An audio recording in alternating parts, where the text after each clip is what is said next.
enough to have joined me here on Birds 365. When people say PD in football, some people think it means pass defense. No, I say it means Paul Domowitch from the 33rd team and with us here at JAKIB, jumping in with me for the final half hour. PD, I know you've been doing this a long time, as have I. NFL draft is something that's fun. It can be all consuming. It's something that you can't wait for it to arrive. And now we're only 3 days away. All the years you've been doing it, what is the biggest surprise the Eagles ever gave you? You thought you had a grasp on it. You knew what they were going to do. Somebody gave you inside information. And then it just went out the window come draft night. Did you ever have a year like that? Oh, yeah, plenty of them, especially with the Eagles. I mean, you go back, I'm dating myself here, Jody, but 1985 when they took Kevin Allen. You remember Kevin Allen? Yes. Oh, yeah. They passed on Jerry Rice, among others. Kevin Allen, 2 years later, ends up in prison for rape. That draft didn't work out so well. For years. Maybe you didn't understand my question. Maybe I poorly asked my question. I'm not asking you who was the worst friggin' pick the Eagles made during the time that Paul Domowitch was covering the Eagles. I'm going the guy that they kept under wraps, that you thought you had a grasp on who they were looking at, brought in for a visit, the positional need they had, and it just came out of left field. Good, bad, or indifferent. The results played thereafter, but the one that they did the best job at just keeping under wraps, and you had no friggin' when the card came up, when Roger Goodell, whatever commissioner called out the name, you go, wait a minute, it's the Eagles we're talking about here. They actually picked this guy? Which is the biggest surprise you ever had? Well, again, I'm going to date myself. 1986, Keith Byers. Very good. The night before, Buddy Ryan called him a medical reject. He was coming out. He missed most of that season at Ohio State with a foot injury. So after Buddy trashed him on in an interview the night before, everybody assumed at number 10 that they would take anybody in America but Keith Byers. And who do they take at 10? Keith Byers. All right, then that sets us up perfectly. I didn't even remember. Byers was number 10? Yes. He was the 10th pick in the draft. And the Philadelphia Eagles this year have the 10th pick in the draft. And there is a significant percentage of Eagle people, yours truly included, who believe the Eagles won't take a running back at 10. Are they ready to do it again, Damo? Out of nowhere. Bijan Robinson, Eagles pick come Thursday night. Not seeing it, Jody. I'm with you. Me neither. I can only hope for it because it'd be fun, but I'm not seeing it either. Byers was the last running back they've taken in the first round of the draft. That's what, 27 years ago, 37 years ago. So I just, I talked to Mike Mayock for a story earlier last week. How's Mike doing? He's doing well. He was headed down Ocean City to spend some time down the shore, which was nice. But I mean, his attitude was, well, yeah, that they might take him if a lot of things happen that they're not expecting to happen leading up to 10. And that could be the case because they don't control what's going to happen in front of them. Trades for quarterbacks, a run on edge rushers, you never know. And, where they could get into a situation where they're sitting there at 10, the 3 or 4 people they thought were going to be there are not there. But Bijan Robinson is, and they say, okay, let's take him. Let's pad our offense and see if we can score a few more points. Yeah, and I hope that's the case, but I don't think it's going to be. Yeah, but we'll have fun with it on Thursday night.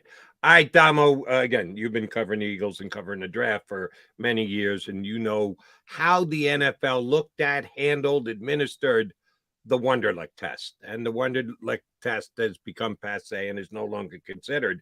But this S2 cognitive test that has become all the rage over the last week and change with the leaking of scores and the indicative results that Brock Purdy was the highest scorer. That's why he was Mr. Irrelevant and the best rookie quarterback in the league.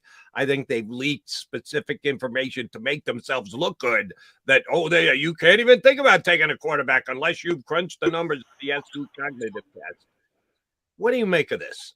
I'd never even heard of it before this past week, and now all of a sudden it's the defining number that you need to be able to figure out to whether you should or shouldn't draft a quarterback in the draft. What do you make of this test? Well, before the S2, there was another test called the AI. I forget the last initial, but it's similar to the S2 test in that it has to do a lot with reactions. You're looking at things on a computer screen. How quickly you react to them. It's more that than it is in the intelligence test, which was what Wonderlic was considered and why it's gone, because a lot of people felt it was racially biased, not to mention inaccurate. So these two tests, the S2, I think, has kind of come about in popularity the last 2 or 3 years. It's another piece of the puzzle. I mean, you're not going to turn down information. It seems to be accurate. I mean, guys, a lot of quarterbacks you expect to be considered smart guys have scored well on it. So we'll see. And I read today that you take the test on a like an Xbox, that you take it on a video game format. That what happens if you just don't like video games? I don't know about you, Domo, but I grew up, I'd actually rather go outside and play than sit inside and get a joystick and run my thumb. Now, that's just me, and I'm not CJ Stroud, but what if CJ Stroud just doesn't play video games? So he's not good at it because he doesn't have the confidence that other guys do who live to play video games. I got to tell you, I think this is one of the dumbest things I've heard about the National Football League in a very long period of time. And I'm a CJ Stroud fan to begin with.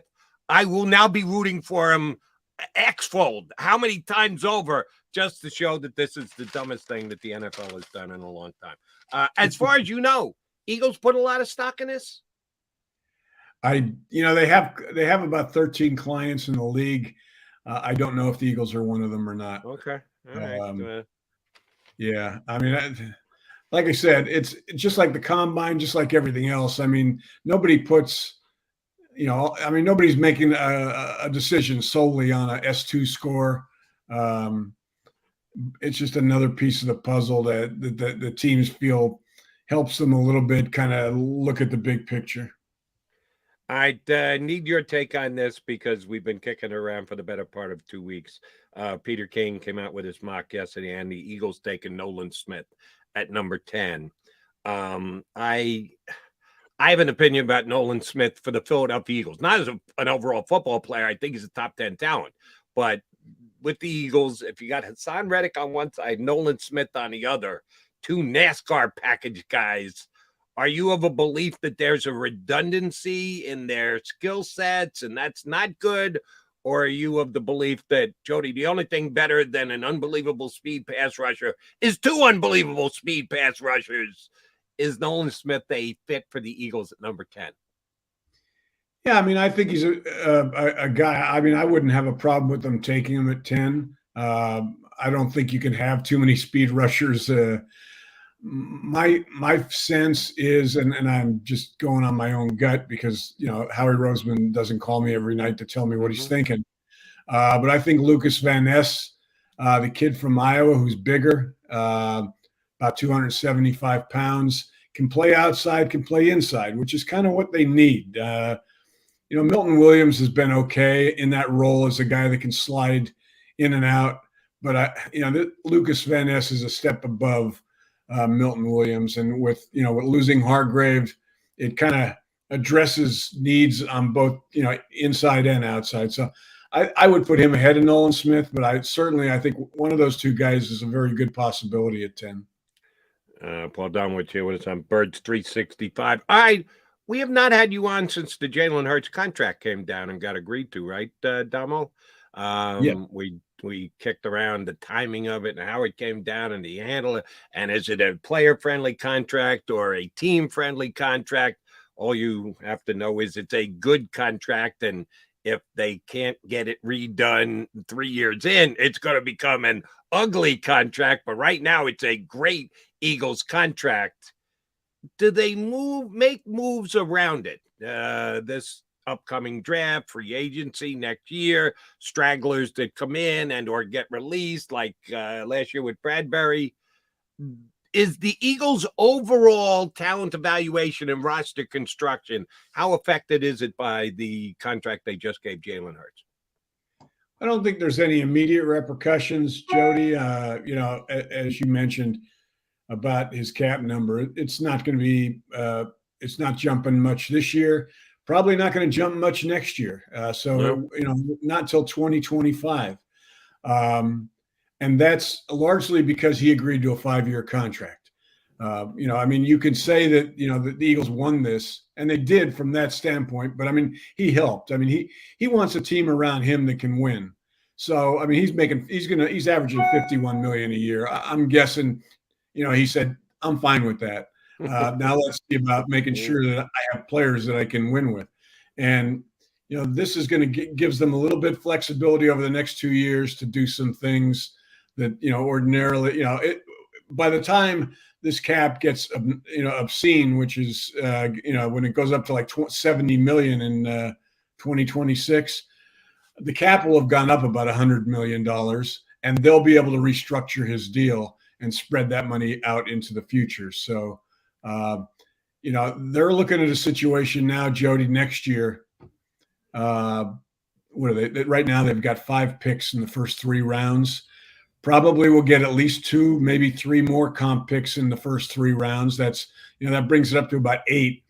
If they make a trade in this draft, say they take that 30th pick and trade down and get a first next year, they could be looking at 9 picks in the first 3 rounds next year.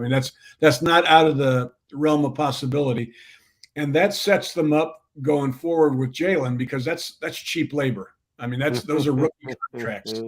And that's at the same time that Fletcher Cox is being put out the pasture. Brandon Graham is saying goodbye. All these older guys that you're saying goodbye to, same time you're replacing them with a lot younger players that don't cost as much. Put out the pasture. It's kind of a harsh way to say it, but an accurate one. And I would say the same thing myself. Is that going to happen with Kelce? Because I'll be honest, it's 3 years running that I thought that, all right, this is the year that Jason Kelce calls it quits. And he just keeps coming back and playing as the best center in the league and making me look like a fool. Is this going to be it for Jace? You think this is it last year for Kelce? Well, it's strictly his call, Jody. He's earned that. He's a Hall of Fame future Hall of Famer. The thing with Jason that's different from, say, Fletcher Cox or even Brandon Graham. Brandon had a great year and was coming off an Achilles. So I actually think he's going to be, even at 35 this year, could be a guy that's going to surprise people. But Fletcher hasn't played at the level Fletcher used to play at since 2018, 2019. Right now, Jason's still playing at an elite level, but I think he only wants to play one more year. But then who knows? Next year, maybe he wants to play again. But I think they'd say, okay, let's figure this out. Let's find a number that we can both live with. And, you play as long as you want, as long as you're elite. So, that's kind of the way I look at Jason. All right. And, oh, by the way, he might not want to do that because he's got one of the hottest podcasts on the planet. When he retires, it's going in the dumpster, Jason. I'm sorry. It's just going to bottom out. So if you want to keep getting those big podcast numbers, you better keep playing football for the Eagles going forward. One more guy along those lines, and then we'll jump back into the draft. If and when Jason Kelce walks away, Lane Johnson guaranteed to stay at least one more year, because it's going to be a pretty tough transition. Losing Jason Kelce is going to be tough. Losing Jason Kelce and Lane Johnson at the same time would be borderline devastating. And I don't care how big a genius Coach Stoutland is. You just don't lose 2 Hall of Famers in the same year and go, yeah, we'll plug other guys in.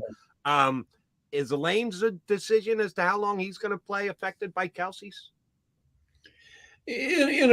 In a way, I think. First of all, they don't both want to be eligible for the Hall of Fame in the same year. Good point. I think Lane wants spoken like a true Hall of Fame selector, Paul Domowitch from Philadelphia. I think Lane wants to play at least 2 more years, maybe 3. It depends on his health. Injuries are going to dictate a lot of things with both him and Jason. But I think Jason takes everything a year at a time. And I'd be surprised if, if he plays beyond this, just because, I mean, I think at that point, he's going to say it's time to spend more time with my family and move on to other opportunities in the media world. Lane, I think Lane wants to play until he drops, and I don't think that's going to be for a couple of years yet. I haven't had a chance to talk with you about another move that the Eagles made last week, which was the addition of a wide receiver, Olamide Zaccheaus. The Eagles, when I say the Eagles, I mean Howie Roseman and Nick Sirianni both spoke afterwards, leading up to the draft. Certainly asked questions about Jalen's contract, but also that they had picked up another wide receiver. And Howie Roseman went to bat for Quez Watkins. We love Quez. Quez had reasons that his numbers dropped off. I got problems with Quez Watkins, and I thought they needed an upgrade at wide receiver 3. Is the former St. Joe's kid enough of a wide receiver upgrade? And yeah, they're probably going to take a wide receiver in the draft, and maybe a 3rd, 4th, 5th, 6th round wide receiver blossoms and becomes a wide receiver 3 in this league. Is that the only way the Eagles are an upgrade on wide receiver? Are they done in the free agent market? How do you look at the depth on the wide receiver roster on the Eagles right now?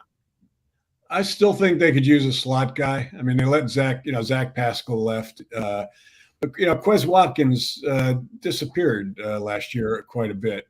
He's kind of a luxury. He's a great guy to send on verticals and get behind defenses every now and then, but he's not, you want a slot guy that's there for Jalen on 3rd down, just like the tight end is, a guy that he can count on quick slants, things like that. I mean, they have, God knows, with A.J. Brown and Devontae Smith, they're blessed with immense talent on the outside, but I still think they need a slot guy, a guy that's his position. And that's why I think they'll pick one up in the draft. If it wouldn't surprise me if it happened with that second first-round pick. All right, we're going to hear from Jalen Hurts. Johnny's heading over there now, and we'll talk about it plenty tomorrow here on Birds 365. Certainly his contract is going to be part of the conversation, but he's also going to be looking forward to this year. Eagles have a new offense coordinator, Brian Johnson, who the quarterback knows pretty well, like since he was a little kid when Brian Johnson was playing for his dad as a coach. Certainly the familiarity they have with each other is good. But could it be too good? And here's what I mean by that. I have no idea how good an offense coordinator Brian Johnson could be. He could be the greatest of all time, or he could be a red hot mess. I don't know. We're going to be told it's going to be great by Jalen Hurts and the head coach that hired him and gave him that responsibility. How quickly do we start judging Brian Johnson when the season starts? Preseason game 1, regular season game 1. He's got some pretty big shoes to fill, because I know John and I feel the same, and I'm pretty sure you're with us.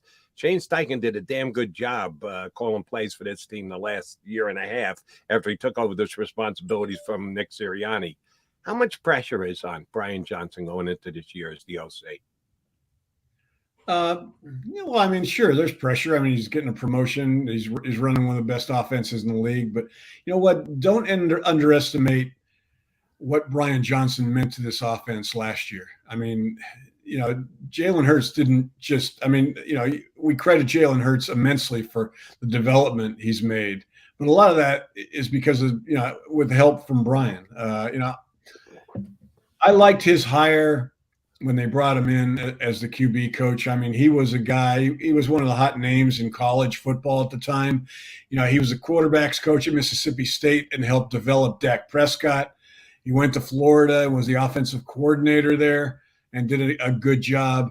He had an opportunity for a couple of head coaching jobs in college. I think Boise State, a couple of jobs at that level, not quite Power 5. But he came to the NFL because he wanted. I mean, that's apparently where his ambitions are. I think this kid's only a kid. He's in his 40, I guess he is now, maybe. I think he might only be the offensive coordinator for 1 year, Jody, because I think next year he's going to be on everybody's radar as a head coaching possibility, particularly if this offense is as good as I think it's going to be this year. Speaking of Eagle coaches under Nick Sirianni who become head coaches, I know he didn't name you by name, but was Jonathan Gannon referring to you when he went nuts this week and said the Philadelphia media was calling for my firing when we were 9-0, which they never were? John and I defend Gannon all the time. We did from the day that he was hired and thought he did a heck of a job. And those who overly critiqued him, not the entire Philadelphia media, were off base. Is this portend very poorly for Gannon? Before he ever coaches a game in the league, he's already burning bridges from behind. I was kind of surprised and rather disappointed that he went down that road the other day. What the hell was Gannon thinking? Yeah, I agree with you, Jody. I mean, I was disappointed with him as well. I mean, I was like you, one of the people that thought he had done a good job. I mean, I thought he deserved a lot of criticism. He got a lot of criticism that he didn't deserve. I don't know why he felt the need. I think he got carried away at the podium there, was painting a picture that sounded good. I mean, this is a tough town. I mean, nobody argues that. The talk shows were killing him. But the media was, nobody, press conferences in this town are very respectful. I mean, we don't do the stuff he was suggesting, saying he should be fired at a press conference to his face. We wait until later and say it to his back. No, you know what I mean. I mean, that's just that didn't happen. I don't know why he said it. I think he just got carried away in the moment, talking to people 2,500 miles away, and it sounded good and kind of helped paint the picture he was trying to paint, but it wasn't an accurate one. All right. From the very similar department of wait, what? Is this really going to happen? Sean Desai has stepped into Jonathan Gannon's shoes. Again, tough task. Same as replacing the Eagles play caller Shane Steichen for Johnson. Desai's going to have to do a good job in some people's eyes. Otherwise, he's going to be called on the carpet because Gannon put up the numbers he put up. And we don't think the Eagles defense can be possibly as good as it was last year, at least statistically. So it's a tough job he's stepping into. If he starts to get critiqued and he is under fire the same way Jonathan Gannon thinks he was, how much does Nick Sirianni lean on Matt Patricia to be a go-between, a difference maker, a guy who helps out? What is Matt Patricia's role going to be on this team? He's got the title of defensive assistant. He's supposedly under Sean Desai, but he's got much more experience and Super Bowl rings and everything else. Do you like the Patricia hiring? Does it just give another voice to Sirianni, another pair of ears to Sirianni? How is Matt Patricia going to improve this defense? Boy, well, he certainly knows more about defense than he does about offense, which is clear from what we saw last year in New England. Exactly. That one shocked me, Jody, just because of his horrible relationship with Darius Slay. I mean, Slay just has talked about how, Patricia disrespected him when he was in Detroit. I mean, Slay was, I've never seen a player that was like that hurt by how a coach treated him. And this was not a potential for reconciliation. So I didn't think Nick would risk, I don't know what it says about, I guess maybe they think Darius is only going to be here one more year, and he's going to have to live with this, that Patricia has tried to make peace. I don't know how it's gone. He's an okay defensive coach. I think it's more, it's a move that is more, it's not worth the potential aggravation of bringing him here. I don't know why he felt so strongly about this. Desai can stand on his own 2 feet. He comes from, a pretty good tree that includes Vic Fangio. But I guess he felt, a veteran defensive guy with a 40-year-old first. This isn't even his first job as a defensive coordinator. He was the Bears defensive coordinator 2 years ago. So I don't like the move. I like the Desai move. I don't like the Patricia move. All right, completely unfair question, and I ask these all the time to our guests, and it means nothing if you get it wrong. So feel free to just fire away. At the number 10 pick in the NFL draft, which, if I were a betting man, and you can bet on anything these days on these sports wagering apps, that the Eagles will not take the pick at 10, but say they do. At number 10, Paul Domowitch predicts that the Philadelphia Eagles will add the name of what player? I mean, again, we're just shooting darts here, Jody, because nobody knows. I'll go with Lucas Van Ness, the Iowa edge rusher / defensive lineman.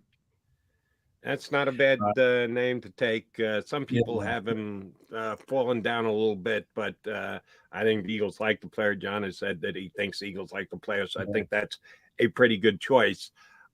Eagles aside, what's going to be the biggest story draft night? It almost always is quarterbacks when you have quarterbacks near the top of the draft, and we have that this year. But you do have a Jalen Carter, you do have a Bijan Robinson and the like. When the draft is over and done with Thursday, you're thinking up your column you're going to next put out for the day one of the draft. What's going to be the biggest story? I think it'll be quarterbacks, Jody. I mean, there's 5 of them that could go. I mean, nobody's sure. I think Bryce Strong's going to go number 1. CJ Stroud probably 2. Although I don't think we know who it's going to be 2 yet, because I think that's a potential trade spot there. But there are questions about, Will Levis. There are questions about Anthony Richardson. Herndon Hooker is coming off an injury. I mean, all of them could be top 10 picks, and yet some of them could end up being like top 20, top 25, depending on what happens.